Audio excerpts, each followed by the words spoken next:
Hello everyone, welcome back into the studio. My name is Eirik. Today we're going to start the sculpting of the final large-scale maquette on the Fall of Jericho project. If you want to see and learn more from me, check out my Patreon page, linked in the description below the video. Let's get into it. I'll be using oil-based clay today. Compared to the first maquette, I'm using a firmer clay, a harder clay that I prefer once the scale and detail needs to be a little bit more defined. The clay is called Chavant NSP Medium. It's pretty hard out of the box, so I'm using a little space heater off camera to heat the clay up, which keeps it warm, which makes it soft and malleable, and thus easy to work with. The first figure we're going to start with today is going to be the reclining figure at the bottom of the composition. As you've seen, the pose has been planned out decently well, I think, and using our first maquette and the two drawings I've done as reference, let's begin. A reclining figure starts in the same way as a regular figure, with a box and egg, each representing the pelvis and the ribcage, of course.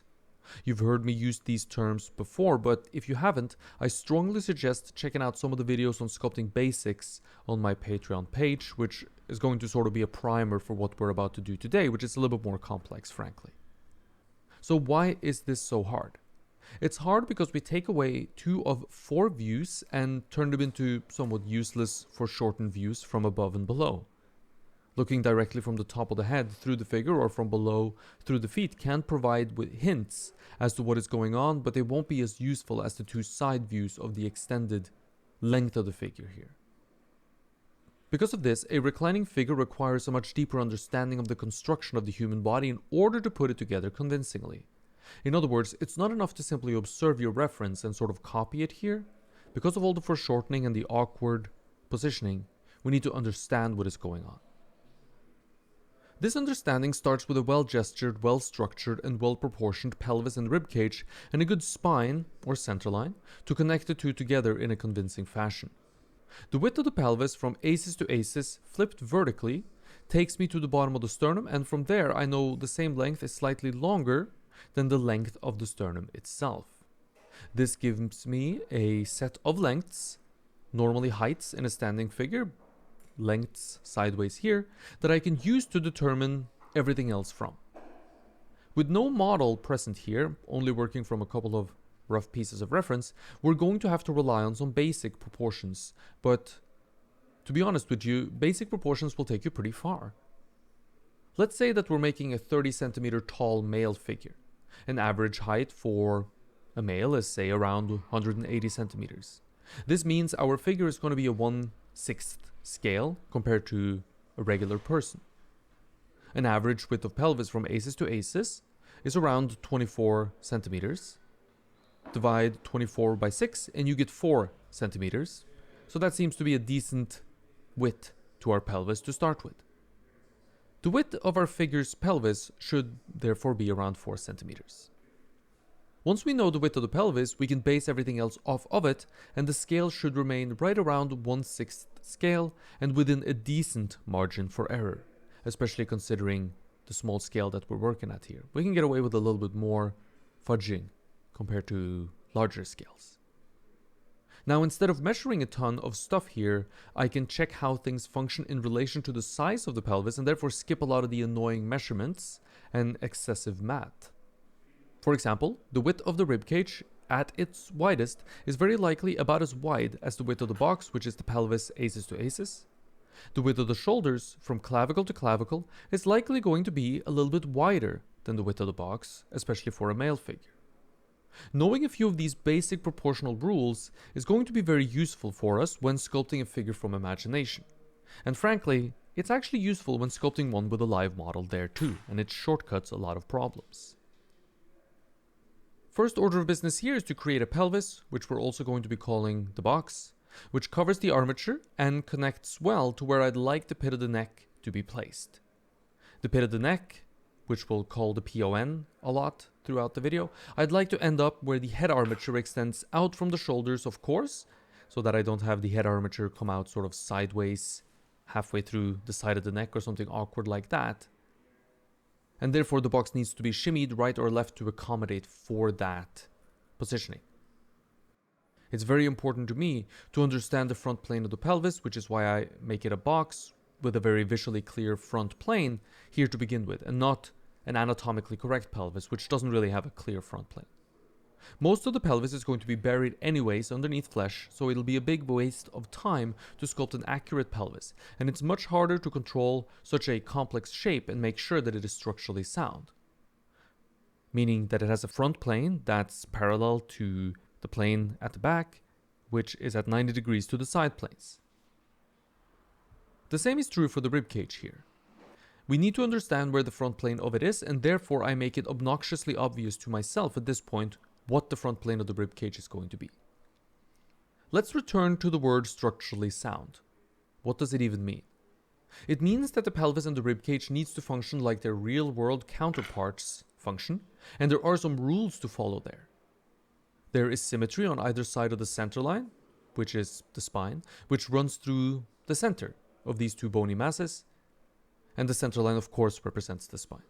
There is symmetry in width, there is symmetry in depth, and without this, the pelvis and the ribcage cease to appear solid to our eyes and starts to become something organic and fleshy and fluid, and we get a figure essentially without bones and without a sense of solidity.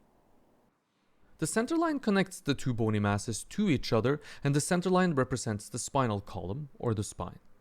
It can only be seen from the back, of course, but we need something to represent it in the front as well, so here I draw it on as a line. I make carefully sure that I follow a series of known rules when it comes to the spinal column. We know what it can and cannot do, and these things must be respected as we make our sculpture. The center line from the front and the back views bend like a C-curve and not like an S-curve. However, it's an S-curve from the side views, but from the front and the back it's a C-curve, meaning it only bends in the middle, more or less. The center line exits the pelvis at 90 degrees to the tilt of the pelvis. Then it's going to make a turn, and thus most of its bending side to side in a fist-sized section below the ribcage, but a little distance above the pelvis. Fist-sized on a life-size scale, of course, so much smaller here. The center line then travels fairly straight through the ribcage itself. The ribcage is flexible, and the spine within the ribcage is flexible, but it's fairly straight through the ribcage. And I'm talking, of course, about the front and the back view here. From the side, this is not the case. For our purposes, it's going to be useful to treat the ribcage as a solid object for most of the time, even though I know it's not. The ribcage ends lower in the back than it does in the front, and thus the center line becomes straight as it passes through the ribcage a little bit lower than the bottom of the sternum when looking at the front of the figure. The spine can twist, so the ribcage can twist on top of the pelvis, and we have that happening here, of course. However, it's much harder to pull off than you think, and happens mostly in reclining poses, some seated poses, or poses where there are props for the model to hold on to and sort of push against. When the ribcage leans back, the top of the pelvis tips forwards. This is typical when we stand upright and sort of gives us that nice S-curved shape to the spinal column from the side view. The opposite is also true as well, and if you lean your ribcage forwards, your pelvis is going to tilt in the opposite direction, and you're going to have a very hard time sort of tilting your ribcage forward and tilting your pelvis backwards. You can try this for yourself, of course, and you'll see that it's true pretty quickly. Imagine the position of your pelvis and the ribcage when you sit versus when you stand. The relationship between the two is not the same because they're bending in opposite directions. Trying to contend with these and do something else, meaning trying to fight this natural construction, is going to be very uncomfortable and highly unlikely, especially in a static pose. At the top of the ribcage, we are going to find the pit of the neck, which from here on out is going to be called the PON. That's in the front. And in the back, we're going to find the C7 vertebra, which sits a little bit higher in the back. The ribcage ends higher in the back than it does in the front. That's why the neck sort of comes forward at an angle. And these two, the PON and the C7, are nice visual landmarks to end our center line at the top of the ribcage. Having said all of this, There are always times when nature comes around and breaks the rules that we thought were true. And this is why it's useful to work from life or from reference when you can, and in order to see the great variation that nature can provide us with. That's it for today's video. We'll keep sculpting this figure in the upcoming weeks, so pay attention to the channel. Thank you for watching until the end of this video. I hope you learned a thing or two that you can take with you into your own practice. And if you want to learn and see more from me, check out my Patreon page, linked in the description below the video. Please let me know what you thought about the video in the comments below, and until next time, stay creative.